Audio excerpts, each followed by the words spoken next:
நம்ம channel subscriber எல்லாருக்கும் வணக்கம். இன்றைக்கி நம்ம இந்த வீடியோவில் என்ன பார்க்க போகிறோம் அப்படின்னா, ஃப்ரிட்ஜில் வந்து கேஸ் இருக்குது ஆனால் கூலிங் வரல, என்ன ப்ராப்ளம் அப்படின்னு செக் பண்ணுறதுக்கு தான் வந்திருக்கோம்.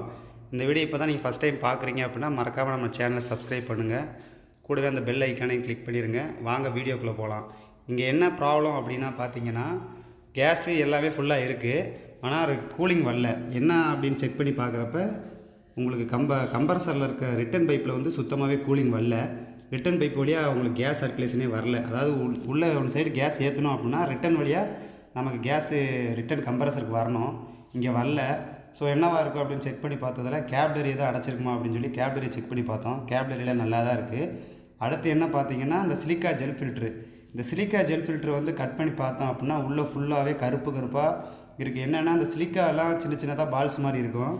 அதுக்குள்ளே ஆயில் போய் சோக்காகி எல்லாமே ஒன்றோட ஒன்று ஒட்டிக்கிச்சு. அதனால் என்ன ஆயிடுச்சு அப்படின்னா, சிலிக்காலேருந்து வந்து கேப்லரிக்கு கேஸ் சுத்தமாகவே போகல. ஸோ இதுதான் இங்கே கம்ப்ளைண்ட்டு. அதை கம்ப்ளைண்ட்டு என்ன பண்ணிட்டோம் அப்படின்னா, அந்த ஃபில்டரை ஃபுல்லாக கட் பண்ணிவிட்டு புதுசாக சிலிக்கா ஜெல் ஃபில்ட்ரு ஒன்று புதுசாக வெல்டிங் அடித்து கேஸ் மறுபடியும் வேக்கம் போட்டு கேஸ் சார்ஜிங் பண்ணோம். ப்ராப்ளம் மேக்ஸிமம் சால்வ் ஆயிடுச்சு. இப்போ இந்த சிலிக்காக்குள்ளே ஏன் அடைச்சிருக்கு அப்படின்னு சொல்லி உள்ளே கட் பண்ணி பார்த்ததில் உள்ளே பார்த்திங்கன்னா ஃபுல்லாகவே எல்லாம் ஒன்றோட ஒன்று ஒட்டி ரொம்ப இதாகிடுச்சு. எப்போ நம்ம ஃப்ரிட்ஜில் கம்ப்ரஸர் மாற்றினாலுமே, கேஸ் சார்ஜிங் ஃப்ரீசர் பாக்ஸ் மாற்றினாலும், என்ன கம்ப்ளைண்ட் பார்த்தாலும் மேக்ஸிமம் வந்து இந்த சிலிக்கா ஜெல் ஃபில்டரை வந்து கண்டிப்பாக மாற்றிடுங்க யாராக இருந்தாலும். இப்போ மாற்றலை அப்படின்னா, இந்த மாதிரி அடைச்சிருச்சு அப்படின்னா உங்களுக்கு வந்து இப்போ கம்ப்ரஸர் வந்து ஒன் சைடாகவே ப்ரெஷரை தள்ளி ஆட்டோமேட்டிக்காக கம்ப்ரஸரோட ப்ரெஷரு டவுன் ஆகி கம்ப்ரஸர் சேஞ்ச் பண்ணுற மாதிரி ஆயிரும். இது வந்து கஸ்டமர்களுக்கு தெரியுதோ இல்லையோ, நம்மளை மாதிரி சர்வீஸ் பண்ணுறவங்களுக்கு கண்டிப்பாக அந்த வேலையை பார்க்கணும்.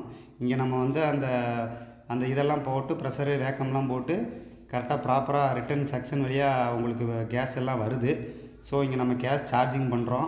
கேஸ் சார்ஜிங் பண்ணோன்னே ஆட்டோமேட்டிக்காக உங்களுக்கு உள்ளே கூலிங் வர ஆரம்பிச்சிருச்சு.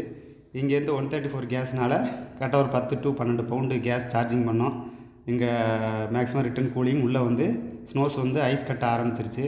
இது மாதிரி ஃப்ரிட்ஜு சம்மந்தமான எல்லா ஒர்க்கும் நம்ம பார்ப்போம். ஃப்ரிட்ஜில் ஏதாவது கம்ப்ளைண்ட்டு உங்களுக்கு ஏதாவது தேவை அப்படின்னாலும், இல்லை ஏதாவது ப்ராப்ளம் ஏதாவது சந்தேகம் அப்படின்னாலும் டிஸ்கிரிப்ஷனில் நம்ம கான்டாக்ட் நம்பர் கொடுக்கோம். மறக்காமல் கால் பண்ணுங்கள். இந்த வீடியோ பார்த்த எல்லாருக்கும்